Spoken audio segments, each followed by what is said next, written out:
YouTube. This is Sasquatch Piper. Just out here, I'm about ready to wrap it up. That wind's starting to get a little stronger.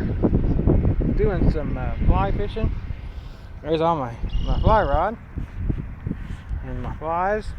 I've been using this little dude right here, a little spider. And you see the moss here. Rained yesterday.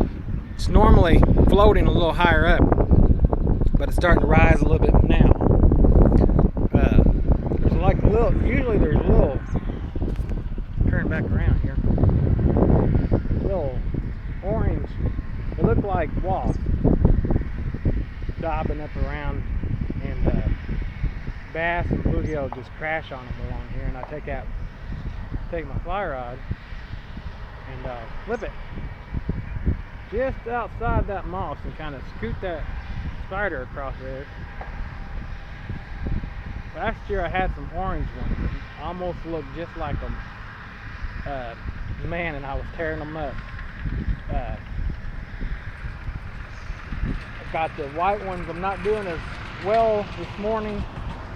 I've caught 4 little ones, nothing to write home about, but there is some pretty good sized bluegill in here. They're the hybrid red ears.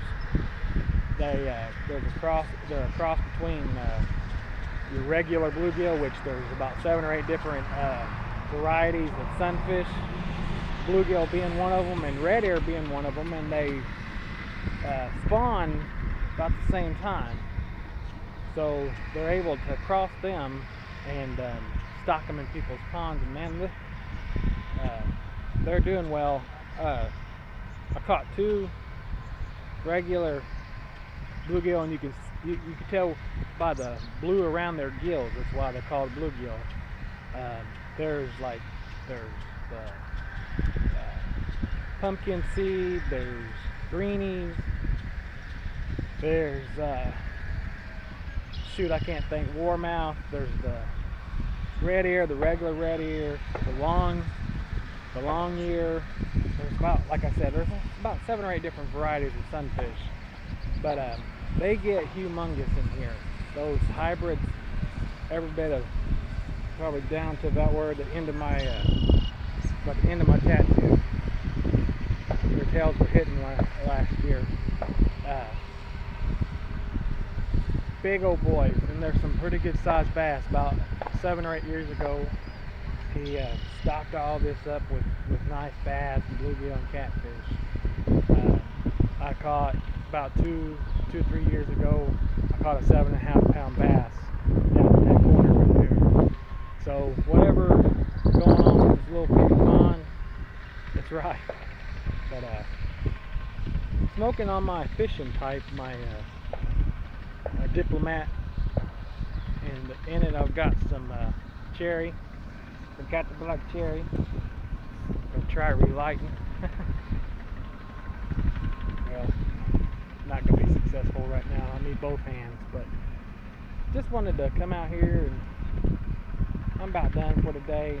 Had a good time. They were more interested in running it off that corner and that back side. There's some major spawning still. They were just kind of warding it off a little bit. They were flip at it, didn't want to eat it, but got about 4 of them to actually take it. But I'm gonna come back here, around July. Man, this pond will be full of moss. You take a little plastic worm, weedless plastic worm right across, crank it right across that moss, and man, bass will crash on it. Do a little bit of fly fishing too, with little poppers and stuff. This little pond's a little fun. I'll come back about July when they're done. In the fall, the owners don't mind if we harvest some. Probably come back and get a few then. But well, just wanted to show you my little pond I like to fly fish with. Got this new fly rod. it's a little big for what I'm doing today, but it's brand new. I got it for rivers and stuff. I have a smaller fly rod, a little Daiwa that I normally come over here with, but I wanted to stretch its legs a little bit. But you guys have a good day, and hopefully you're able to get a hold of some backy. Relax. Well, you guys have a good day and keep her smoking.